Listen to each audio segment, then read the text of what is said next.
గతంలో అధికారంలో ఉన్నప్పుడు మాట్లాడిన వాళ్ళు ఏం మాట్లాడినరు ఈరోజు 28,000 అక్రమ కట్టడాలని అక్రమమైన బిల్డింగ్ కట్టడం మొదలు పెడితే వితౌట్ నోటీస్ అధ్యక్ష చట్టం చెప్తా ఉంది చట్టం no notice will be given it will be demolished అంత కఠినంగా ఉంది అధ్యక్ష చట్టం ఎట్టి పరిస్థితుల్లో ఉపేక్షించే ప్రశ్న లేదు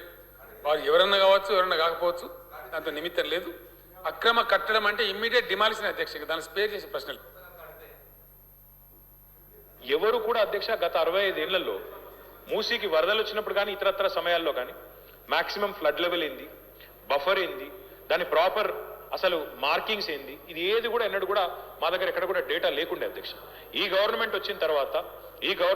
తర్వాత మనం సవ్యంగా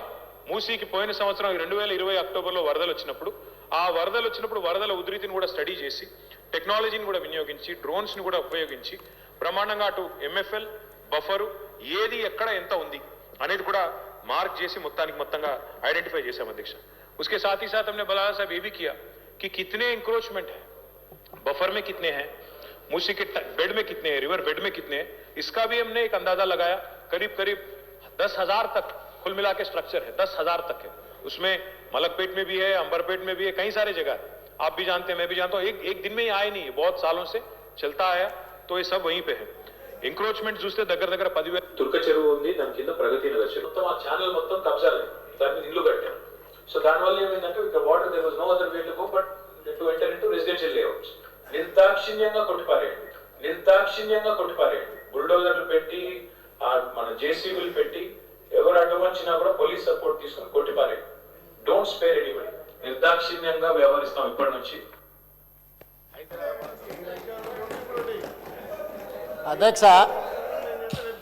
అధ్యక్ష విన్నారు కదా గత ముఖ్యమంత్రి గారు ఏం మాట్లాడినరో మీకు వినిపించిన గత మున్సిపల్ శాఖ మంత్రి గారు ఏం మాట్లాడినరో మీకు వినిపించిన ఆ రోజు ఇది సక్రమంగా కనిపించింది ఈరోజు ఈ ప్రభుత్వము ఆ కార్యాచరణను కొనసాగిస్తుంటే ఇది తప్పుగా అక్రమ వసూళ్లుగా ఇది అక్రమ చర్యగా కనిపిస్తుంది